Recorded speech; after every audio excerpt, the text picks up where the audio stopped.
Hello everybody, ito po ang inyong lingkod, Yuritech at your service. Kuya, magkano po magpatanggal ng password niyan? Yung Google account po ba ma'am? Alam nyo rin po ba?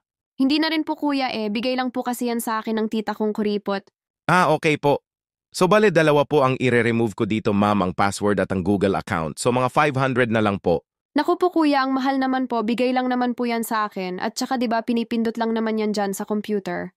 Kung hindi nga lang nagsara yung computeran doon sa amin, ako na lang sana ang magre-reset niyan kuya. Kung gusto nyo po ma'am, pwede nyo naman pong gamitin itong computer ko. Ikaw naman po kuya mapagbiro ka rin pala. Nakakahiya naman po sa inyo. Okay lang naman po sa akin ma'am, promise. Seryoso po ako.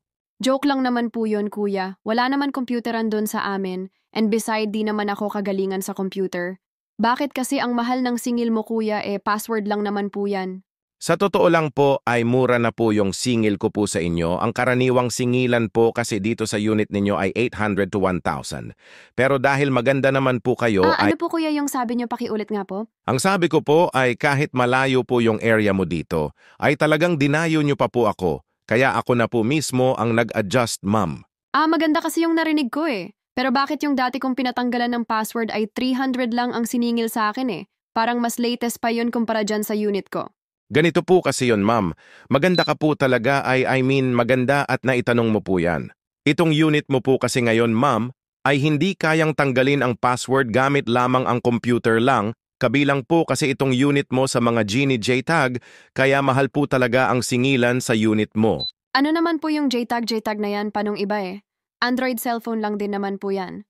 Paano ko po ba ipapaliwanag sa iyo ma'am in a way na mas madali nyo pong maintindihan? Very technical po kasi yung term, pero sige po ipapaliwanag ko po sa inyo kung ano ang JTAG. Siguraduhin mo lang na magugustuhan ko yung paliwanag mo Alalahanin mo na babae ako at sa huli ay ako pa rin ang tama. Parang sa umpisa pa lang po ay dehado na yata ako sa inyo ma'am. Bakit magkano po ba ang gusto nyong singil ko sa inyo? Pwede po bang 300 na lang po kuya? Pwede na siguro ma'am kesa magpaliwanag pa ako sa iyo in a very technical way na walang kasiguraduhan kung iintindihin mo. I thank you very much po kuya, ang lakas ko talaga sa'yo. Don't worry, irereto kita sa mga kapamilya at kaibigan ko. Katulad nyo rin po ba sila ma'am?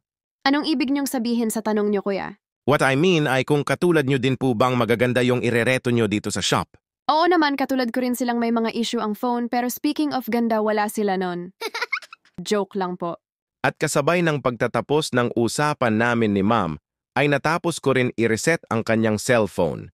Hindi ko na piniling pahirapan pa ang sarili ko dahil alam naman nating lahat na ang babae ay always right, kaya ba't pa ako kakaliwa? Sana po ay may natutunan kayo sa usapan namin ng customer kong na ngayon. Ito nga po pala ang inyong lingkod na medyo nalugi sa araw na ito, Yuritech at your service. Hanggang sa muli po. Salamat!